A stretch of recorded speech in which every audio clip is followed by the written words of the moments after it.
Apa kabar sahabat pelita hidup?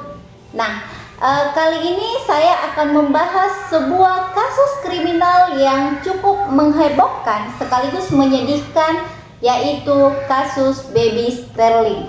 Nah, kasus ini tuh nggak kalah menyedihkan dari kasus Baby Jaylin. Kasus ini terjadi di Alta Vista di Iowa, Amerika Serikat.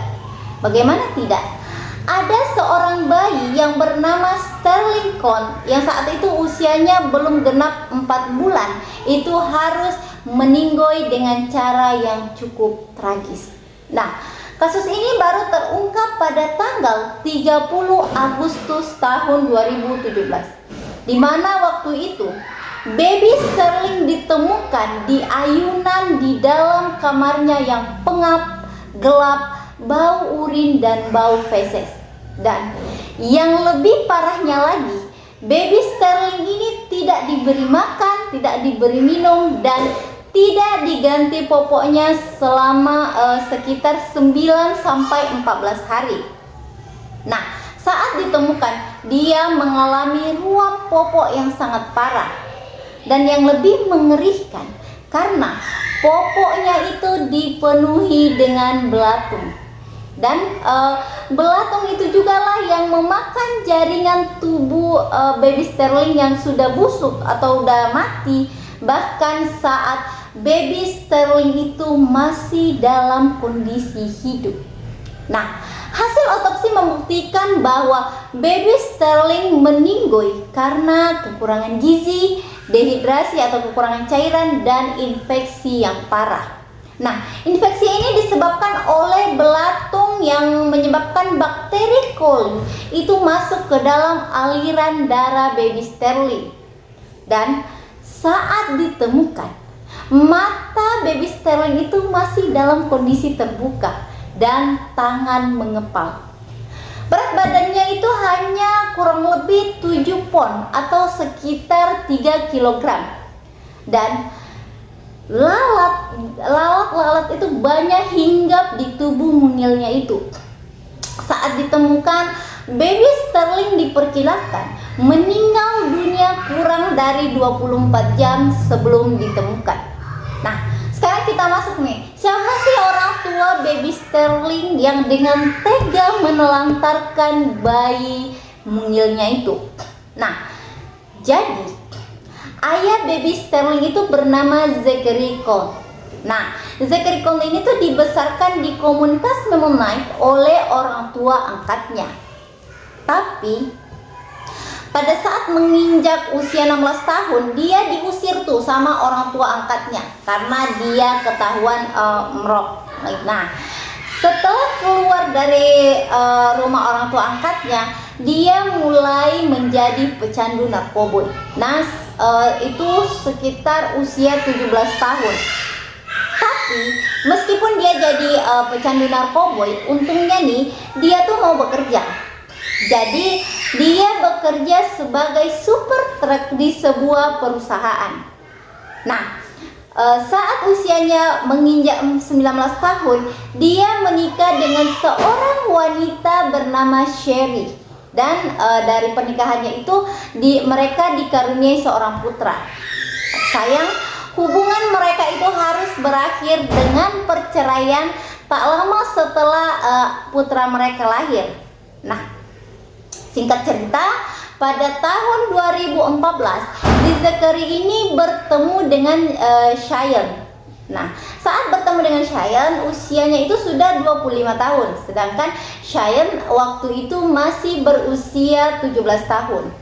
Nah, hubungan mereka pun tuh makin serius karena pada tanggal 15 November tahun 2015, Cheyenne pun melahirkan seorang putri cantik yang diberi nama Nala. Nah, saat itu mereka berdua tuh sangat bahagia. Tergambar dari seringnya Cheyenne dan Zachary mengunggah foto kebersamaan mereka di media sosial mereka. Nala itu kayak mendapatkan perhatian kasih sayang yang utuh dari kedua orang tuanya, ya, yakni Zachary dan Cheyenne. Nah, pada tahun 2016 si Cheyenne ini kembali hamil, anak kedua kan. Nah, hal itu terungkap dari postingan Cheyenne di media sosialnya yang memperlihatkan foto hasil USG. Tapi semenjak kehamilan keduanya ini, si Cheyenne ini mulai nih mengonsumsi narkoboy ya. Nah, mungkin karena dia mengikuti suaminya yang juga pecandu narkoboy. Nah, pada tanggal 1 Mei 2017 lahirlah si baby imut, yaitu baby Sterling. Nah, yang sedihnya nih, si baby Sterling ini nggak lahir tuh di klinik atau rumah sakit, melainkan dia lahir di dalam bathtub di rumah salah satu temannya si Zachary. Nah, jadi menurut Zachary waktu itu si Cheyenne ini kayak mengeluh sembelit. Nah, karena waktu itu tafsiran persalinannya sekitar 2 minggu lagi, ya dia merasa oh ya udah dia hanya mau buang air besar. Akhirnya dia masuk tuh ke dalam kamar mandi di rumah kawannya itu. Tapi saat mulai jongkok, si Cheyenne ini merasakan kontraksi yang luar biasa, sehingga dia berteriak memanggil si Zachary. Nah, saat Zachary ini masuk dan melihat Cheyenne kesakitan, dia malah tuh kayak membimbing si Cheyenne itu masuk ke dalam bathtub. Nah, dengan alasan ya agar lebih cepat lahir. Padahal memang si Zachary ini tuh nggak ada nih pengalaman membantu persalinan sebelumnya. Tapi alhamdulillahnya si baby Sterling lahir dengan selamat. Nah, barulah setelah baby Sterling ini lahir, ibunya si Cheyenne menganjurkan untuk membawa Cheyenne dan baby Sterling itu ke rumah sakit, karena waktu itu kayak dibiarkan aja tuh anaknya di dalam kamar mandi. Nah, setelah itu barulah si Cheyenne dan baby Sterling ini dibawa ke rumah sakit. Tapi anehnya nih, setelah baby Sterling ini lahir, perhatian mereka berdua tuh nggak se-excited waktu kelahiran si Nala, putri pertama mereka. Nah, apalagi nih setelah melihat kulit dari baby Sterling ini tuh kayak lebih cerah dan dia memiliki mata yang lebih cerah juga. Nah, hal itu kayak menjadi perbincangan di kalangan kawan Zachary dan kawan-kawan sosialnya itulah. Nah, mereka menduga bahwa kayaknya baby Sterling ini bukan anaknya deh. Dan sejak kelahiran baby Sterling ini, hubungan Cheyenne dengan Zachary mulai retak. Padahal menurut Cheyenne, jelas-jelas ya si baby Sterling ini ya anaknya Zachary. Tapi itulah laki-laki ya, dia nggak mau, padahal udah dia yang buat, dia pun nggak mau bertanggung jawab ya kan. Nah, karena mereka ini nggak excited dulu, jadi anak si baby Sterling itu dirawat sama neneknya, which is ibunya Cheyenne. Nah, si neneknya Sterling ini sering mendapati cucunya itu mengalami ruam popo. Nah, si Cheyenne sama Zachary itu jarang sekali memposting foto baby Sterling ini. Mereka tuh lebih senang memposting foto Nala, kakaknya dia. Nah, bahkan teman-teman Cheyenne itu nggak tahu kalau di rumah mereka itu ada baby, karena setiap mereka datang berkunjung, mereka tidak pernah melihat ada bayi. Nah, usut punya usut, rupanya baby Sterling ini sengaja diletak di dalam kamar lain yang memang berbeda dengan kamar orang tuanya. Ya, alasan si Cheyenne ya karena biar si Nala, kakak perempuannya ini tidak sering mengganggu baby Sterling. Karena kata dia si Nala ini kayaknya sepertinya dia cemburu jika ibunya mengurus baby Sterling, sehingga setiap kali dia melihat Cheyenne memberi perhatian ke baby Sterling, dia mulai bertingkah kayak tantrum gitu. Nah, pada awal Agustus 2017, nah dengan alasan mau melindungi bayi Sterling ini dari gangguan kakaknya, dia ditempatkan di sebuah kamar terpisah yang gelap dan pengap. Nah, bayangkan, dia diletakkan tuh di dalam ayunan mekanis atau ayunan listrik gitu. Nah, posisi ayunannya tuh ada di pojokan kamar. Padahal kan seharusnya bayi di usia itu kan harus banyak dilakukan sentuhan fisik ya, untuk mendukung tumbuh kembangnya. Tapi ya si baby Sterling ini kayak seolah-olah itu diisolasi dari anggota keluarga. Nah, sekarang kita masuk ke kronologi terungkapnya kasus ini. Jadi menurut pengakuan Zakary, jadi pada tanggal 30 Agustus 2017, nah sekitar kayak menjelang subuh dia tuh baru tiba di rumahnya. Nah dia pulang ke rumah setelah beberapa malam tak pulang karena kan dia memang bekerja sebagai sopir truk.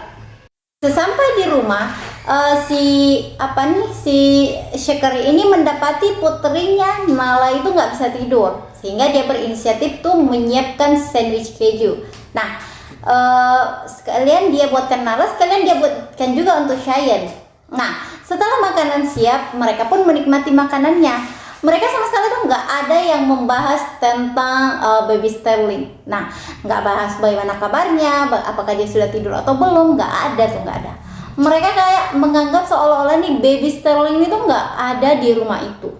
Nah, bahkan nih, waktu diinterogasi oleh kepolisian, Cheyenne ini tuh kayak hanya bersemangat ketika petugas itu bertanya tentang Nala dan binatang peliharaannya. Tapi dia tuh kayak bersikap dingin ketika petugas membahas tentang baby Sterling. Nah, sekitar siang hari barulah nih si Zakary ini menelpon 911. Nah, dia berbohong nih pada petugas operator 911. Dia bilang bahwa bayi laki-lakiku meninggal karena terkena sindrom kematian mendadak. Nah, ternyata dia juga baru menelpon 911 setelah dia disuruh tuh sama tetangganya. Jadi ceritanya waktu itu si Zakary ini tuh kayak nampak mondar-mandir di depan rumahnya sambil merokok gitu ya. Nah, karena dirasa dia ada masalah, tetangganya yang juga seorang pengasuh bernama Jennifer itu lalu menghampiri Zakary. Nah, dia bertanya, "Ada apa?" Nah, di situ Zakary bilang bahwa baby Sterling telah pergi alias meninggoy. Nah, mendengar itu ya jelas si Jennifer kaget lah ya kan, karena ya bagaimanapun dia pernah tuh beberapa kali mengasuh baby Sterling. Nah, secara dia kan ya memang seorang pengasuh kan. Nah, melihat si Zakary yang sepertinya tidak mengambil tindakan apa-apa, dia lalu menyarankan agar Zakary itu segera menghubungi 911. Barulah si Zakary ini masuk ke rumahnya untuk menelpon 911. Ketika ditanya oleh jaksa, "Kenapa sih kamu nggak langsung menelpon 911?" Nah, si Zakary ini beralasan bahwa jaringan di rumahku jelek, Pak. Nah, tak lama setelah ditelepon sama si Zakary, beberapa petugas pun datang ke rumahnya dia. Nah, termasuk Deputi Jeremy. Nah, menurut Deputi Jeremy yang jadi saksi ahli juga, nah ketika dia masuk ke dalam rumah, dia itu kayak udah mulai mencari keberadaan jasad bayi itu. Nah, barulah si Zakary dan Cheyenne menunjuk ke arah sebuah kamar. Nah, di kamar itu jelas bukan kamar Zakary dan Cheyenne ataupun Nala, putrinya. Nah, setelah mendekati kamar itu, Deputi Jeremy itu udah mulai mencium bau tak sedap. Apalagi saat membuka pintu kamar, Deputi Jeremy pun kayak bau apa nih? Tapi dia tetap tuh berjalan mendekati ayunan tempat jasad baby Sterling. Nah, Deputi Jeremy lalu memegang tubuh bayi itu, tapi tubuhnya sudah mulai terasa dingin.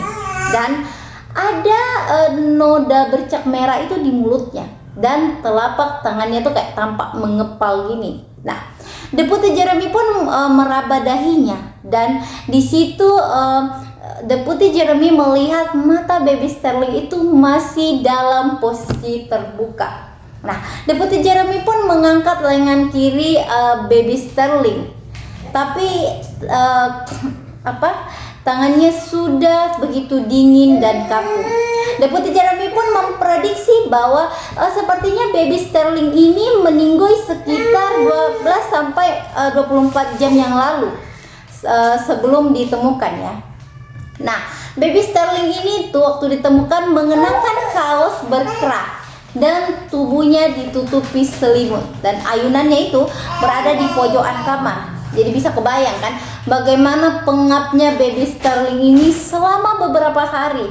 Sudahlah pengap, nggak ada kipas angin, pintu kamar ditutup. Padahal kan ruangan lainnya tuh nggak seperti itu. Ruangan lainnya kata Deputi Jeremy, ruangan lainnya tuh dingin. Tapi di tempat si baby Sterling ini memang kondisinya pengap, panas. Ya mungkin karena di dalam kamar si baby Sterling itu sama sekali nggak ada kipas, nggak ada ventilasi.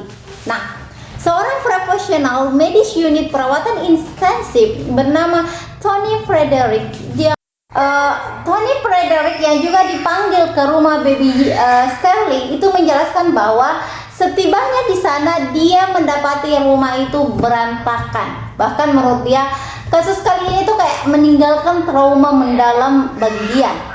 Nah, Bu Tony ini bilang bahwa Zachary dan Zion itu kayak menuntun mereka ke sebuah kamar tidur di belakang. Nah, saat dibuka, kondisi kamar itu sangat gelap dan pengap, dan ya berbau urin dan bau feses. Nah, karena suasana kamar yang gelap, ya Bu Tony pun nggak bisa melihat nih keberadaan baby Sterling. Nah, akhirnya dia bilang lah sama Zachary dan Shane, tolonglah nyalakan lampu biar bayinya nih kelihatan. Nah, akhirnya setelah itu si Zachary pun menekan tombol dan lampunya pun menyala. Nah, setelah lampu menyala, Bu Tony pun kayak mendekati ayunan listrik yang memang ada di pojokan itu, tempat baby Sterling berbaring tak bernyawa. Nah, Bu Tony pun udah mulai memeriksa tubuh baby Sterling. Jadi mulai dari mata, dan ya sama seperti pernyataan Deputi Jeremy, Bu Tony pun kayak melihat mata baby Sterling itu masih terbuka menatap lurus keluar. Nah, Bu Tony pun juga melihat nih ada noda bercak merah di mulut baby Sterling. Nah, Bu Tony lalu memeriksa denyut nadi, dan di situ dia tahu bahwa sudah tidak ada tanda-tanda kehidupan karena anggota gerak dari baby Sterling ini sudah kaku. Bahkan kata Bu Tony saat itu dia sangat sedih karena dia tuh tidak bisa berbuat apa-apa. Bahkan nih selimut yang menutupi tubuh baby Sterling itu pun basah. Bahkan di saat yang bersamaan, Bu Tony menyaksikan banyak sekali lalat berterbangan dari dalam ayunan baby Sterling. Nah, seorang ahli medis bernama Dr. Timothy, dia menggambarkan bahwa kondisi baby Sterling selama sekitar 2 pekan, berdasarkan pengetahuan yang dia miliki, dia menduga bahwa lalat yang hinggap itu sampai bertelur itu diakibatkan karena ya tempat yang dia hinggap ini nggak bergerak dalam jangka waktu tertentu, dalam jangka waktu yang lama ya. Nah, dia pun beranggapan bahwa sepertinya baby Sterling ini tuh tidak dipindahkan dalam jangka waktu yang lama, sehingga lalat betina itu leluasa nih untuk bertelur. Nah, dari telur lalat inilah muncul tuh belatung. Yang mana belatung itu kan memang banyak ditemukan di popok baby Sterling. Nah, belatung ini jugalah yang mulai memakan kotoran popok baby Sterling, sekaligus juga memakan jaringan kulit baby Sterling yang sudah mulai membusuk. Nah, baby Sterling ini tuh kayak udah digorogoti belatung saat dia masih hidup nih. Jadi bukan saat setelah dia meninggoy baru digorogoti, enggak, masih hidup dia udah digorogoti. Nauzubillah. Nah, belatung itu udah mulai berkembang biak dan menghasilkan bakteri coli, yang mana bakteri coli inilah yang masuk ke dalam aliran darah baby Sterling, sehingga baby Sterling mengalami infeksi yang sangat parah. Nah, menurut Dr. Timothy, baby Sterling ini tuh nggak diganti popoknya dan tidak digerakkan itu selama kurang lebih 9 sampai 14 hari. Insya Allah sedihnya. Tapi ini semua tuh ya atas kuasa Allah ya, karena kan waktu selama itu karena dia lama ya, karena dia itu ditemukan baru tanggal 30 Agustus 2017 gitu. Nah, dia diperkirakan meninggal kurang dari 24 jam yang lalu. Jadi bisa kebayang dia digerogoti belatung dalam waktu yang cukup lama. Akhirnya mungkin dia karena udah dia nggak sanggup, dia nggak bertahan, akhirnya dia meninggal dunia. Nah, diperkirakan nih baby Sterling ini pun nggak dimandikan tuh selama sekitar 1 bulan. Nah, ketika jaksa bertanya pada Zachary, apa kamu pernah mengganti popok baby Sterling? Nah, dia jawab bahwa aku memang nggak pernah nih mengganti popoknya. Nah, dia beralasan bahwa kalau dia mencium bau kayak gitu dia mual dan sakit perut. Jadi setiap lihat kotoran kayak gitu ya, gitulah dia sakit perut. Nah, itu alasan dia. Nah, si Zachary juga menambahkan bahwa ya tugas seperti itu udah menjadi tanggung jawab istrinya, yakni Cheyenne. Bahkan dia juga menyalahkan Cheyenne atas kasus ini. Tapi ya si Zachary ini agak gimana gitu. Nah, soalnya sama anak perempuannya dan sama binatang peliharaannya dia tuh sangat sayang. Nah, dia tuh nggak pernah lupa memberikan makanan kepada binatang peliharaannya. Tapi pada anaknya sendiri ya malah tidak pernah disentuh. Seolah-olah kayak binatang peliharaannya itu lebih berharga daripada darah dagingnya sendiri. Nah, akhirnya nih setelah melewati persidangan yang cukup panjang dan dengan menghadirkan sejumlah ahli dan saksi, akhirnya pada tanggal 30 Januari 2019 juri akhirnya memutuskan bahwa Cheyenne Harris terbukti bersalah atas meninggoinya baby Sterling. Nah, Cheyenne yang waktu itu masih berusia 21 tahun itu divonis dengan pembunuhan tingkat pertama dan dia dijatuhi hukuman seumur hidup tanpa kemungkinan bebas bersyarat. Nah, dia didakwa telah melakukan tindakan membahayakan anak yang mengakibatkan meninggalnya baby Sterling, putra dia sendiri. Baby Sterling ini meninggal karena kekurangan gizi, dehidrasi, dan infeksi yang memang parah. Nah, sedangkan Zachary yang saat itu usianya udah 29 tahun, dia juga divonis bersalah pada bulan November tahun 2019. Nah, Zachary juga dijatuhi hukuman yang sama dengan Cheyenne, yakni hukuman penjara seumur hidup tanpa kemungkinan bebas bersyarat. Nah, tapi di awal sidang ada nih pembela umum yang bernama Nicole Watt yang membela Cheyenne. Nah, dia bilang bahwa meskipun kematian baby Sterling ini adalah sebuah tragedi, tapi itu bukanlah suatu pembunuhan yang direncanakan. Nah, dia beranggapan bahwa Cheyenne ini mengalami baby blues atau semacam depresi pasca persalinan. Nah, dan dia sudah melakukan pengobatan sendiri. Jadi menurutnya Cheyenne ini nggak ada niat nih sama sekali untuk menyakiti putranya. Bahkan dia bilang bahwa sebenarnya monsternya ini bukanlah Cheyenne, melainkan kesehatan mental yang dialami oleh Cheyenne. Nah, padahal sebenarnya nih keluarga Zachary dan Cheyenne ini bukan keluarga dengan ekonomi rendah, karena kan gaji dari Zachary itu per tahunnya itu 45.000 US dollar atau kalau dirupiahkan setara dengan 675 juta per tahun. Nah, mereka juga ini memiliki asuransi kesehatan. Kan secara si Zachary ini kan merupakan supir truk yang memang tugasnya mengangkut ayam dari Wisconsin ke Carlisle City. Jadi banyak yang beranggapan bahwa si narkoboy lah penyebab dari semua ini, karena kan mereka berdua kan memang pecandu narkoboy kan. Nah, bahkan nih waktu si baby Sterling lahir, di dalam tali pusatnya atau di mana ya, itu terdapat zat metamfetamin kalau nggak salah ya. Nah, banyak yang bertanya, kok bisa sih Cheyenne dengan Zachary di penjara seumur hidup? tapi kan dia nggak melakukan penghilangan nyawa. Nah, jadi memang mereka nggak melakukan penghilangan nyawa nih secara langsung, tapi tindakan mereka itu termasuk membahayakan bayi yang menyebabkan bayi itu meninggal dunia. Nah, jadi mereka juga didakwa ini tidak pernah merawat tidak merawat baby Sterling sebagaimana mestinya. Nah, bayangkan baby Sterling nggak diberi makan, nggak diberi minum, nggak diganti popoknya, ya sekitar sebulan. Kayak kebayang kayak mana lah pengapnya dia.